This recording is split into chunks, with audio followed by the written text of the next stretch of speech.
श्री वृषभानु जी ने ब्रह्मांचल पर्वत पर अपनी राजधानी को बसाया है, जिसको आज बरसाना कहते हैं। पूरा ब्रज ही परम दिव्य है।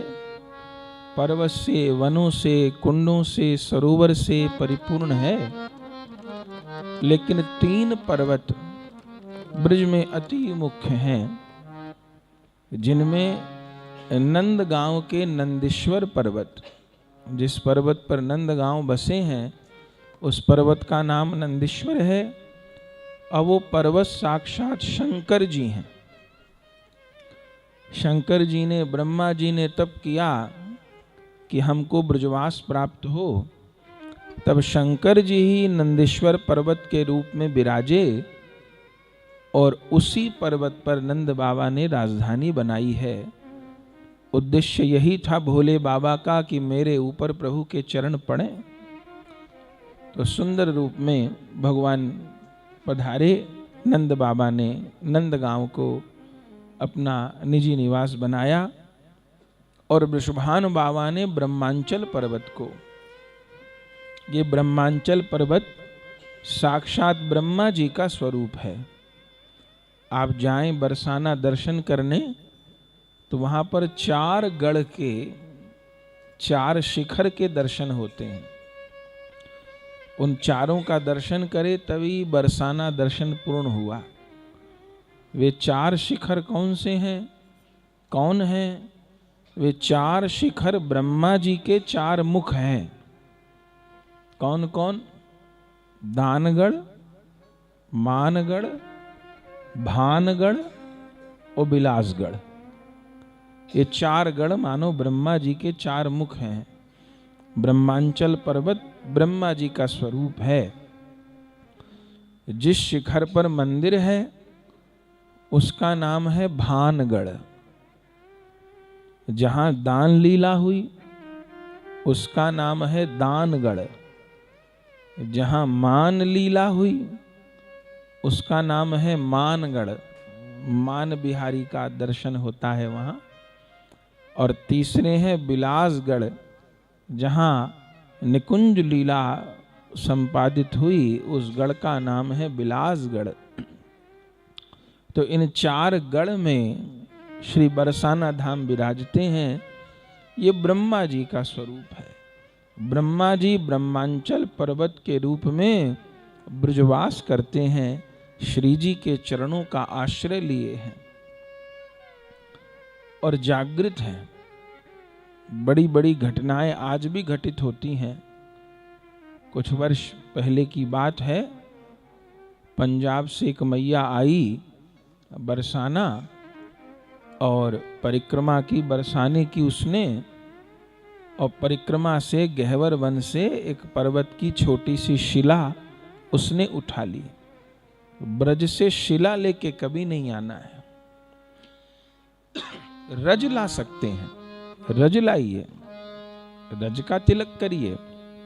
यमुना जी का जल ला सकते हैं, रज ला सकते हैं।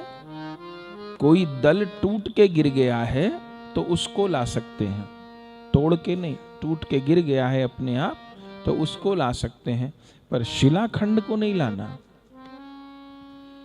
क्योंकि वहां हर शिलाखंड परिकर है, किसी पौधे को निकाल के नहीं लाना।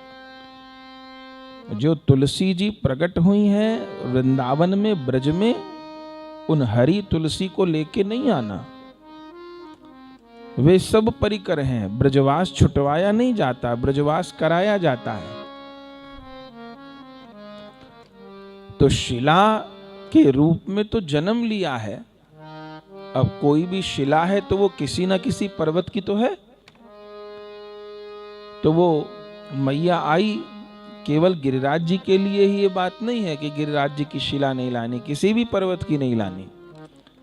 तो मैया आई और उसने परिक्रमा की, सत्य घटना, उसने परिक्रमा की, बरसाने की, और परिक्रमा करते करते उसने एक शिला उठा ली और ले गई अपने घर पंजाब में कि मैं पूजा करूंगी। भक्ति सूझ रही थी उसे। और जैसे वो पहुंची, वह कुछ ही दिन में घर में उत्पात शुरू हो गया। 2-3 लोगों का तो शरीर पूरा हो गया। और उत्पात घर में, सत्य घटना। बहुत दुखी हुई। जब ऐसी विपत्ति किसी पे आती है तो जगह जगह वो घूमता है, पूछता है क्या हुआ क्या हुआ क्या हुआ, कोई उसको उपाय ही न मिले। तब ब्रह्मा जी ने उसको स्वप्न दिया। उसने किसी को कहा, बोले कब से ये हो रहा है? बोले बस बरसाने गई थी, ऐसा हुआ था। बोले कोई धाम के प्रति तो अपराध नहीं हो गया? उसने कहा कुछ नहीं, बस एक शिला लेकर के मैं आई थी। तो उसको ब्रह्मा जी ने स्वप्न दिया, उस माई को, रुद्र मूर्ति में, और उसको कहा कि मैं तेरा वंश सहित अब नाश करूंगा। वो माई रोने लग गई, मेरे से क्या अपराध हुआ? तो ब्रह्मा जी बोले, मैंने पुष्कर में 60,000 साल तप किया है कि मुझे ब्रजवास प्राप्त हो। ऐसे मुझे ब्रजवास नहीं मिल गया। 60,000 साल मैंने तप किया है कि श्री जी हमको ब्रजवास दीजिए। तब हमको श्री जी ने ब्रजवास दिया, और तूने मेरा ब्रजवास भंग कराया, मुझे उठा के ले गई। उसने क्षमा मांगी।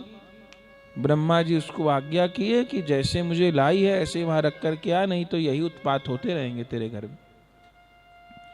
तब उसको अपनी भूल का पता चला, और वो उन शिलाखंड को लेकर के आई, और वहीं पर उसने विराजमान किया।